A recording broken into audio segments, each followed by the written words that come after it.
Pause. नाही जाऊ दे आता, असं ते कट करते एडिट करता येईल आपल्याला नंतर.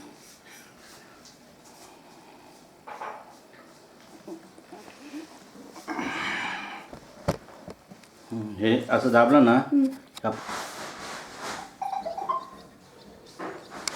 हा जो फोटो आहे ते आमचे 5 नंबरचे मामा, स्वर्गवासी मामा गुलाब दशरथ अहिरे यांचा आहे. संजय गुलाब अहिरेच्या घरामध्ये हा आपल्याला लावलेला दिसतो आहे. हे संजय गुलाब अहिरे सध्या असिस्टंट पोलीस सब इन्स्पेक्टर आहे. हे आमचे मामा 5 नंबरचे मामा गुलाब दशरथ अहिरे यांचे 2 नंबरचे चिरंजीव आहेत. आणि हे जे समोर घर दिसतं आहे गाडीच्या मागच्या बाजूला ते संजय गुलाब अहिरे यांचं घर आहे. गाडीजवळ उभा त्यांचा चिरंजीव रत्नदीप आहे.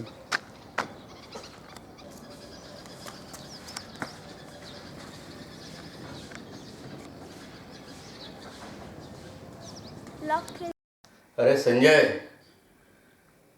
तुझं नाव काय? संजय गुलाब अहिरे. गुलाबराव अहिरे. गुलाब मामांचं तू 2 नंबरचा चिरंजीव. 2 नंबरचा चिरंजीव. जरा गुलाब मामाची माहिती सांग ना थोडीफार. त्यांचं पूर्ण नाव, तुझ्या आईचं नाव, आईचं माहेर, वडिलांची थोडी माहिती. माझ्या वडिलांचं गाव आहे शिंदखेडा. शिंदखेडा आहे. ते पोलीसमध्ये भरती आलेले होते. नंतर ते 1990मध्ये नंदुरबारला ड्युटीवर असताना मयत झाले. बरं. त्यानंतर मग प्रयत्न घर चालवण्यासाठी मोठ्या भावाला उभं केलं आम्ही पोलीसमध्ये. परंतु त्याचं शिक्षण कमी असल्यामुळे तो काही भरती झाला नाही. दुसरा पर्याय नव्हता मग आमच्याकडे. मला काही पोलीस खात्यामध्ये भरती व्हायचं नव्हतं. अच्छा. शिकायचं होतं. परंतु नाईलाजास्तव मग मला माझे मामा वगैरे काका यांनी सांगितलं की तू प्रयत्न कर. मग सहज आम्ही SP ऑफिसला जाऊन माझे कागदपत्र अधिकाऱ्यांना दाखवले. माझं शिक्षण 12वी झालेलं होतं. मग त्यांनी माझी इंटरव्ह्यू घेतली. माझं सर्व उंची वगैरे सर्व घेतलं त्यांनी. मग त्यांनी मला सिलेक्ट केलं. वडिलांच्या जागेवर? हो, अनुकंपामध्ये मला त्यांनी भरती करून घेतलं. कुठला साल होता तो 1990लाच झाला. म्हणजे वडील वारल्यानंतर मला लगेच त्यांनी 2 महिन्यामध्ये भरती करून घेतलं. म्हणजे आता 17 वर्ष झाली त्या गोष्टीला? 27 वर्ष. 27 वर्ष झाली. 27 वर्ष. मग तेव्हा आत्यांनी मला सपोर्ट केला. आत्या गुणवंताबाई या तेव्हा त्यावेळेस या PSI होत्या. त्यांनी मला मार्गदर्शन केलं की आता बाबा तू सांभाळ आता या घराला. मग मी ट्रेनिंगला नागपूरला गेलो. नागपूरला गेल्यावर माझी आत्या गुणवंताबाई श्यामलाल बनसे हे मी ट्रेनिंग करत असताना मला तिथे भेटायला आल्या होत्या नागपूरला. हो का? हो. ड्रेसवर आले होते. PSI होते तेव्हा. त्यांनी तिथे मी ट्रेनिंग करत असताना त्यांनी मला खूप मार्गदर्शन केलं. थांबले ते माझ्याजवळ 1-2 तास. नंतर मग मी त्यांना सीताबर्डी इथे सोडण्यात गेलो. मग त्यांचा ते निघून गेले. त्यानंतर माझे ट्रेनिंग संपल्यानंतर मग ते मला परत धुळ्याला भेटायला आले होते. धुळ्याला भेटले त्यांनी. मग मला सांगितलं त्यांनी बाबा नोकरी व्यवस्थित कर सर्व सांभाळलं. त्यांनी मला मार्गदर्शन केलं. आणि त्यांच्या मार्गदर्शनामुळे मी आता 28 वर्ष आता मला सेवा सुरू झाली आहे. तुझं प्रमोशन काय काय झालं? माझं प्रमोशन मी पहिले पोलीस होतो. त्यानंतर पोलीस नाईक झालो. पिंपळनेरला बदली झाली. तिथं मी हवालदार झालो. त्यानंतर माझी शिरपूरला बदली झाली. आता मी सहाय्यक फौजदार म्हणून आहे. ESI म्हणून आहे मी आता. सहाय्यक पोलीस उपनिरीक्षक सब इन्स्पेक्टर. हो. आता मी ESI म्हणून शिरपूरला आहे मी आता. किती वर्ष सर्व्हिस आहे तुझ्या? आता माझी 10 वर्ष सर्व्हिस बाकी आहे. 2028 मध्ये माझे रिटायरमेंट होईल आता. असं का? 2028. बरं, एक सांग ना, तसं मामाचं जे आयुष्य आहे लहानपणाचं, त्यांचे जे वडील होते दशरथ काळू अहिरे आणि आई वानाजी दशरथ अहिरे, बरोबर आहे? तर यांची फार गरिबीची परिस्थिती होती सुरुवातीला शिंदखेड्यामध्ये. एका मित्रानं त्यांना राहण्यासाठी एका गुरांचा गोठा घेऊन गेला होता नदीच्या काठी, बुराई नदीच्या काठी. आणि तिथे आपल्या माझ्या नाना नानीने, तुझ्या आजी आजोबांनी त्यांचं वैवाहिक आयुष्य सुरू केलं. बरोबर. त्याच्यानंतर त्यांना 6 मुलं झाले, 3 मुली झाल्या. बरोबर आहे. याच्यामध्ये गुलाम मामाचा जो नंबर होता तो 5वा होता मला तुझ्या वडिलांचा. बरोबर आहे. वडील कितीपर्यंत शिकले? माझ्या वडिलांचं 12वी पर्यंत शिक्षण झालं. 12वी पर्यंत शिक्षण झालं. आणि मग मामाला भरती करण्यामध्ये ताईचा हात होता, आमच्या आईचा हात होता. बरोबर. पहिले आत्या भरती आल्या होत्या, नंतर मग त्यांनी मग माझ्या वडिलांना भरती करून त्याच्या हातानं भरती झालेली आहे. बरोबर आहे ना? बरोबर. त्यांनी बऱ्याच मुलांना भरती केलं. नंतर माझ्या बाबूलाल काकाचे चिरंजीव होते, रतिलाल बाबूलाल वाईराव, त्यांना सुद्धा मदत केली भरती करण्यासाठी. बन्सी रमेश, त्यांच्या मावशीचा बहिणीचा मुलगा होता रमेश बन्सी, त्याला सुद्धा त्यांनी भरती केलं. रमेश बन्सीची हिस्ट्री अशी आहे की शांती मावशी जी आहे ना, मोठी मावशी पोलीस लाईनीत, ती आमच्याकडे यायची. बरोबर. आणि आली का तिचा एकच टकाच राहायचा, बाई माझ्या पोराला लावून दे, गरीबच्या पोराचं जरा कल्याण करून दे. मग आई तिला म्हणायची की बाई भरती असेल तेव्हा मी सांगते तुला, आणि तू तुझ्या पोराला पाठवत जा. मग असं 3 किंवा 4 भरत्या झाल्या तेव्हा तो रमेश आला होता बरं का, आईने बोलवलं होतं. पण तो फिजिकलमध्ये कुठेतरी कमी पडायचा. मग जेव्हा तो भरती झाला, त्या भरतीच्या आधी आईने त्याला सांगितलं होतं की तू नदीत पळत जा, कबड्डी खेळत जा, खा पी व्यवस्थित, उंची वाढवा, असं तसं. मग ती भरती होती तर आईने निरोप पाठवला वायरलेस केला पोलीस स्टेशनला, अंमळनेर पोलीस स्टेशनला, की त्या आमच्या मावशीला निरोप द्या की बाबा तिच्या पोलीस भरती तर तिच्या रमेशला पाठवून द्या. तर रमेश कसं होतं की रमेश कंटाळला होता, म्हणे काय भरतीला जायचं ना, काही होत नाही, काम नाही, का नाही. तो भरतीला यायला तयारच नव्हता धुळ्याला. आलं लक्षात. मग ते शांती मावशीने ना त्याला फार म्हणजे रागवून रुगवून त्याची मनधरणी करून त्याला पाठवलं भरतीला. आला भाऊ. मग तो आला इकडे घरी. मग तोपर्यंत त्याचं फिजिकल बऱ्यापैकी चांगलं झालेलं होतं. भरतीला उभं राहिला तर आईने मग ते जे भरतीला रिस्पॉन्सिबल लोक असतात ना, SP DYSP वगैरे, त्यांना सांगितलं हा माझा मुलगा आहे, याचं नाव काय होतं रमेशचं, रमेश सोमा बन्सी. आणि आईला लोक कशी ओळखायचे, GS बन्सी. बरोबर. हा माझा मोठा पोरगा आहे म्हणे, साहेबाला लावून घ्या. ठीक आहे म्हणे. मग याची सगळी फिजिकल वगैरे झाली. मग शेवटी काही लोकांचं सिलेक्शन झालं. त्याच्यामध्ये पदं कमी होते आणि कॅन्डिडेट जास्त होते. मग त्यांची फायनल सिलेक्शन करायचं होतं, रनिंग घेणार होतं दुसऱ्या दिवशी. मग हा संध्याकाळी घरी होता ना, घरी आला तर मग मला म्हणे, अरे सुनील झाला माझ्या पायात तर गोळे आलेले आहे म्हणे, कारण ती पहिल्या दिवशी भरपूर रनिंग असतं ना, 5-6 राऊंड, 7 का 8 राऊंड असतात. पायात गोळे आले म्हणे, आता उद्या कसं काय करायचं. मग ताईलाही म्हणे, मावशी म्हणे माझी तर वाईट परिस्थिती म्हणे, उद्या धावायचं कसं, मला तर चालता येत नाही. मग मावशी मला काय मग आईने काय म्हटलं मला, अरे सुनील याला म्हणे काम कर, त्याच्या पायाला आयडेक्स सोडून दे म्हणे. मग तो आणि आम्ही दोघांनी म्हणून त्याच्या दोघं पायांना चांगला आयडेक्स सोडलं. आयडेक्समुळे कसं आलं की ते पेन गेले, दुखणं संपलं, गोळे गेले. मग दुसऱ्या दिवशी सकाळी त्याची फायनल रनिंग होती शेवटचं सिलेक्शनमध्ये. त्याच्यामध्ये तो पळला, मग इतरांपेक्षा चांगला पळला ना, कारण की गोळे त्याचे हे झाले होते. आणि मग तो असं सिलेक्ट झाला. त्याचं अशी कहाणी होती. म्हणजे तो कंटाळलेला होता, पण निव्वळ मावशी, त्याची आई आणि आमच्या आईच्या तगाद्यामुळे तो आला भरतीला आणि भरतून गेला. आज तो पोलीस भरती होऊन तो आता ASI म्हणून रिटायर झाला. PSI म्हणून रिटायर झाला बघ. आणि त्याची उन्नती पण झाली करायची.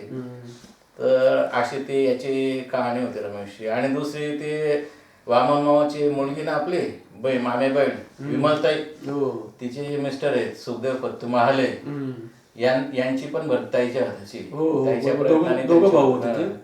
मग सुखदेव पत्तू महाले आणि गोकुळ असं या पद्धतीने ताईने म्हणजे ताईची सगळ्यांना मदत झाली. बरं मामाबद्दल काय, मामाचं शिक्षण तेवढं झालं, पुढे कसं रे? नंतर त्यांचं लग्न वगैरे झालं. मग आम्ही त्यांचं पोटी जन्माला आलो, 3 मुलं. कोण कोण आहे 3 लोक तुम्ही सांग? दाजू, गुलाबाई रे, माझा मोठा भाऊ, नंतर मग माझा नंबर लागतो, नंतर मग लहान भाऊ बहिणी नाही तुम्हाला ना? बहिणी नाही. बरं. तुझं लग्न कसं झालं तरी? माझे लग्न आता 17 वर्ष होऊन गेले. 17 वर्ष होऊन गेले. 2 मुलं आहेत मला.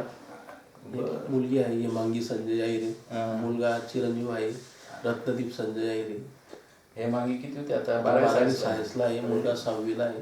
हा 6वीला आहे. हो 6वीला आहे, इंग्लिश मिडियम स्कूल चावला आहे. तो कॅमेरा समोर बसला, कॅमेरा ऑपरेट करतो ना रत्नदीप. आणि आमच्या बहिणीचं माहेर कुठलं आहे? त्यांचं हे इथं आहे वणी, असं धुळे तालुक्यातलं आहे वणी. आणि मामींचं विमल मामी त्यांच्या आईंचाळे विमलबाई, त्यांच्या वडिलांचं नाव होतं धनाजी ठाकरे. ठाकरे. ऐसाळे आईचाळे कुठल्या तालुक्यात आहे? ऐसाळे हे दोंड्याच्याच म्हणजे सिंदखेड तालुक्यात आलं आहे. सिंदखेड तालुक्यात. आता आईचं वय किती? आता आईचं वय असेल 62 वर्ष. 62 वर्ष.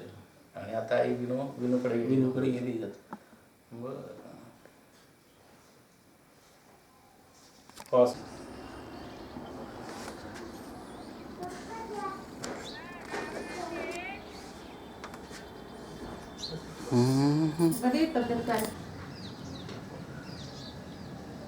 ही गुलाब मामाची पत्नी म्हणजे आमच्या मामी विमलताई गुलाबराव आहिरे, त्याच्यासोबत त्यांचा मोठा मुलगा 2 नंबरचा मुलगा संजय गुलाब आहिरे, जे सहाय्यक पोलीस उपनिरीक्षक आहेत. मग त्याच्या बाजूला जो आहे तर तो संजय गुलाब आहिरेंचा चिरंजीव रत्नदीप संजय आहिरे. मग मामी आणि संजयच्या मध्ये जो उभा आहे तो आहे विनायकचा साई विनायक गुलाब आहिरे, म्हणजे सगळ्यात लहान मुलगा जो आहे गुलाब मामांचा, त्यांचा तो मुलगा आहे साईदीप विनायक आहिरे. आणि त्याच्या बाजूला आहे तो विनायकचाच मुलगा आहे, मोठा मुलगा, त्याचं नाव जयदीप आहे, जयदीप विनायक आहिरे. हे जे आहे आता एंट्री मारलेले विनायक गुलाब आहिरे, त्यांचे लहान चिरंजीव.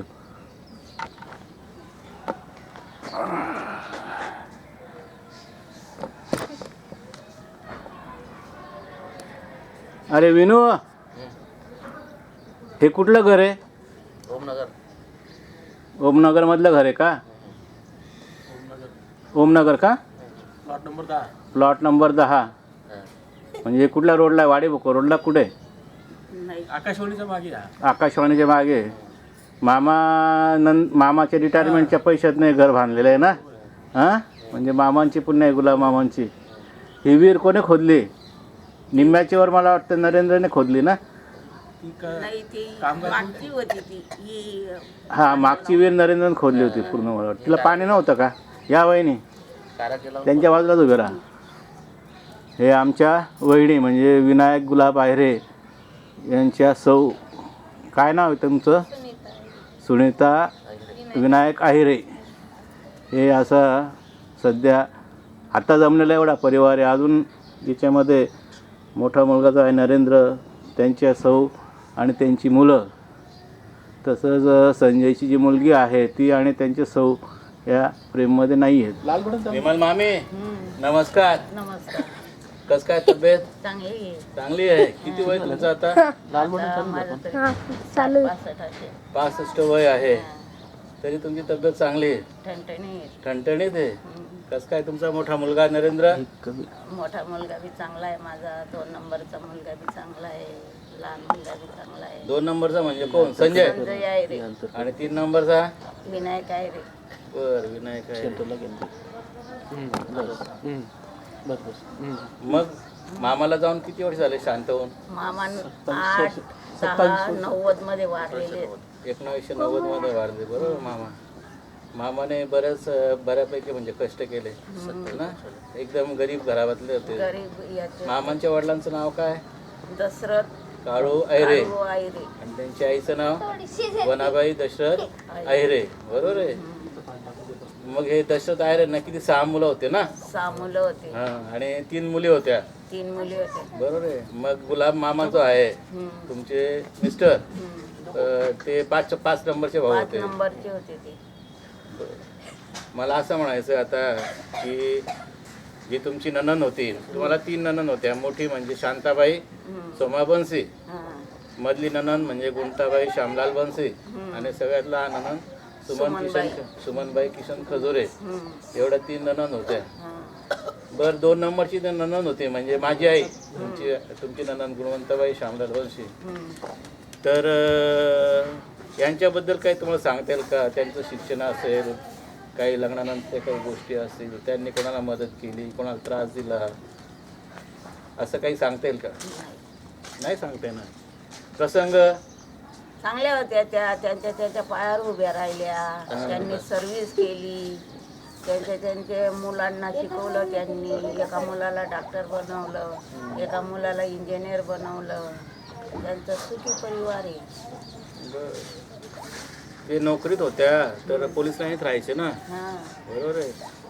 तर मला वाटतं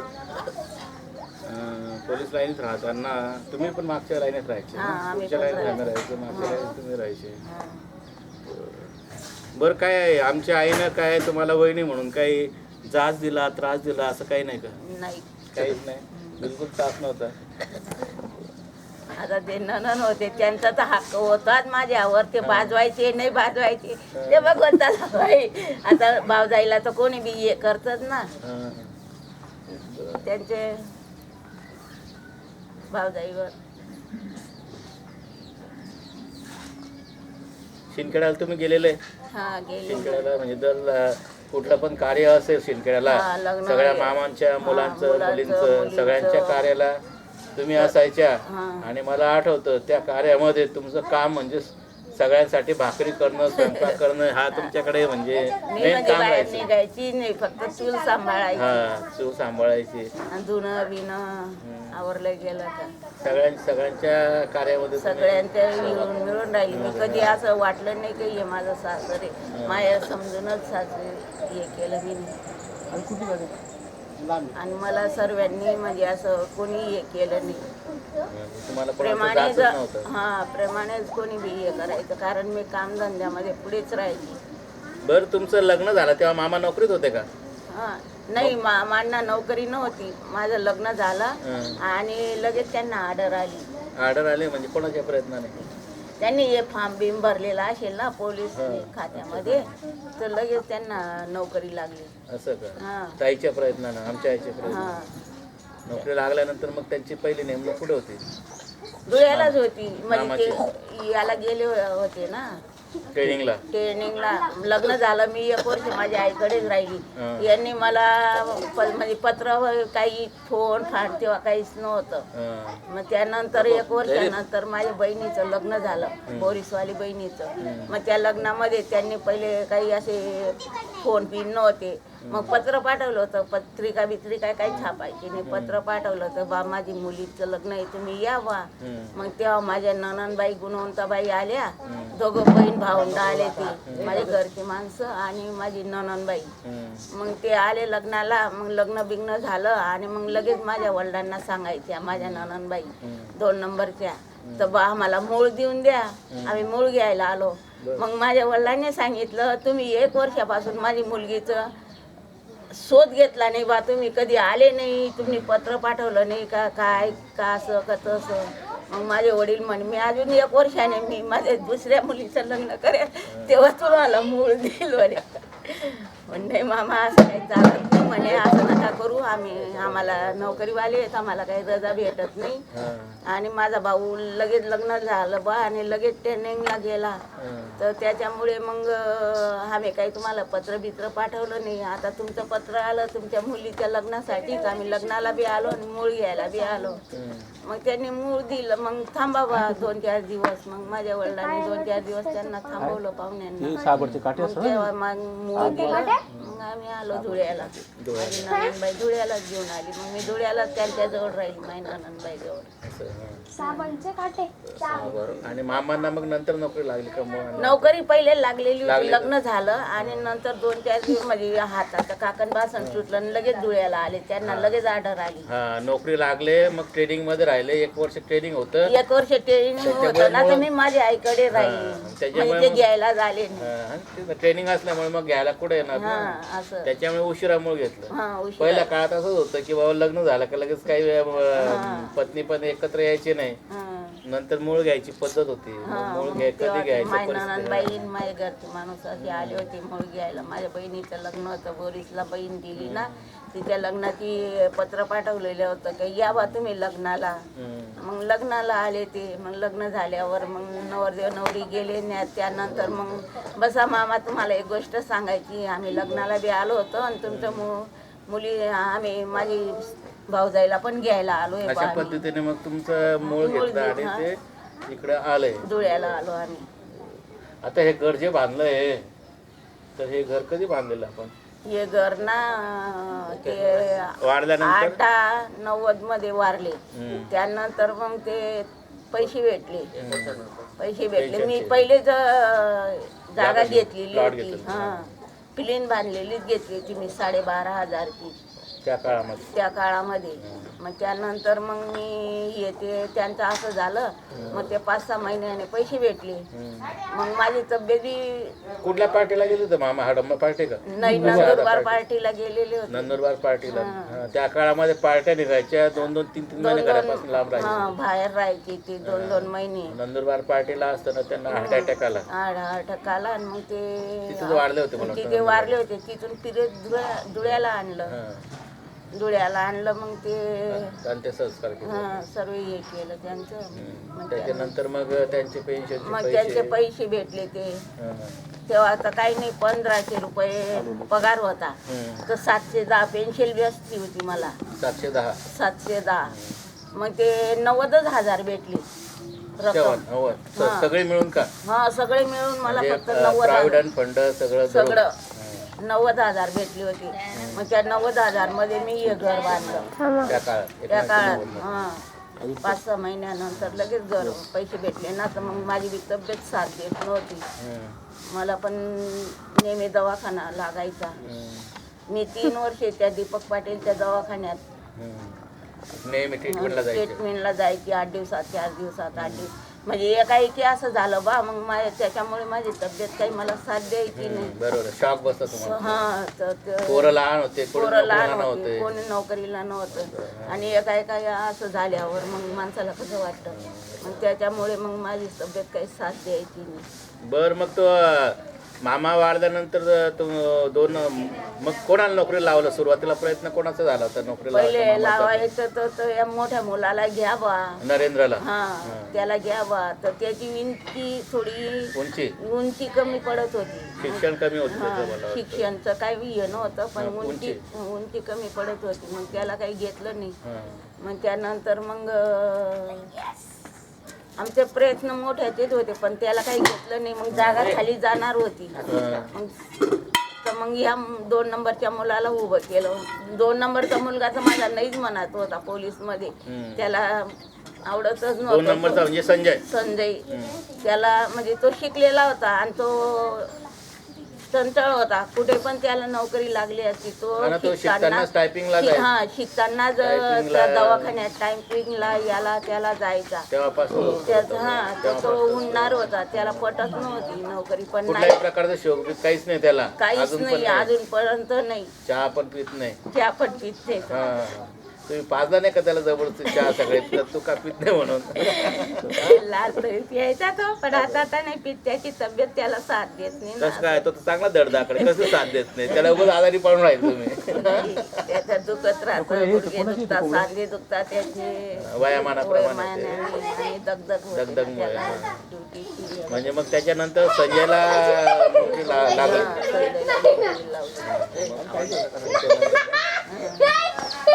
आता नवीन घर बांधलंय संजय ना? त्याच्या स्वतःने बांधले. त्याच्यामध्ये नाही पैसा बी कोणाचा नाही. माझ्या मुलाने त्याच्या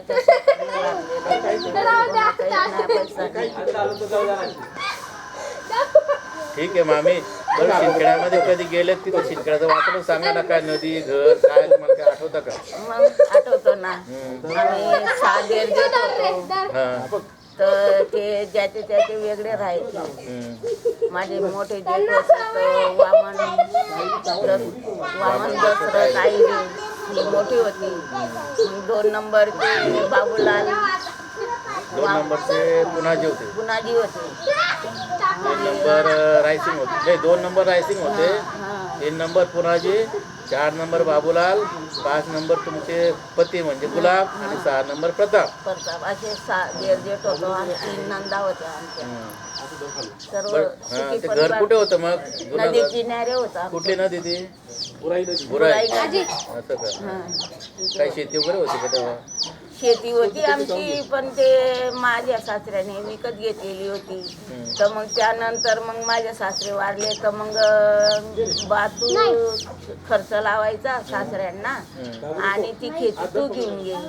मग ती खेती मी ठेवली, पण मी अशी बोळ्यापणात राहिली तर ती खेती अजून नावावरच केली नाही. हा, म्हणजे सगळ्या भावाच्या वाट्याला, कोणाच्या वाट्याला, सगळ्यांच्या वाट्याला घरं आले. घर आलेले होते तर ते शेती होती बा, मग ते पैसे तू लावून घे म्हाताऱ्याला हा. आणि ते वावर तू ठेवून घे बा. असं. हा, तर ते वावर मी ठेवलं होतं. 2 बिघा वावर येते ना? हा. कुठे येते? ते भांडणे रस्त्याला आहे, भडण्या रस्त्याला. भांडण्याच्या शिवारमध्ये येते. तेव्हा तुम्ही काही नावावर करून नाही घेतले सगळ्यांचे? काहीच केलं नाही. आणि मग आता त्याला म्हणे 100 ते 125 लोक वारसदार होऊन गेले, हा ना, है ना? मग तुम्ही तो म्हणता रामलालच करतोय. हा? रामलाल करतोय. काही बदक बिदक होते का नानाकडे तेव्हा? हा, मग बदक होते, कोंबड्या होत्या, का? नदीमध्ये जायचे सरळ जवळ. बकऱ्या? पण बकऱ्या नव्हत्या, बकऱ्या नव्हत्या. फक्त बदक होते, नदीमध्ये जायचे. तुमच्या हाताने कोणाकोणाचे लग्न झाले ते? म्हणजे तुम्ही कोणाकोणाचे लग्न पाहिले? तिथे का मी माझ्या जेठाच्या पोरांचेच पाहिले. म्हणजे जेठ तर माझे सर्व मोठे होते, त्यांचे सर्वांचे लग्न झालेले होते. सगळ्या लग्नांमध्ये तुम्ही? हा, त्यांचे तर मग त्यांच्या पोरं सोरांच्या लग्नामध्ये, सर्वांच्या लग्नामध्ये होती मी. असं. आता तब्येत कशी, चांगली आहे ना? हा, चांगलं. हा? पेन्शन किती मिळते आता? आता पेन्शन काय 4,000 भेटते. 4,000 म्हणजे खूप झाली ना? हा. हा, चांगली पेन्शन आहे. ठीक आहे, मग नमस्कार, धन्यवाद.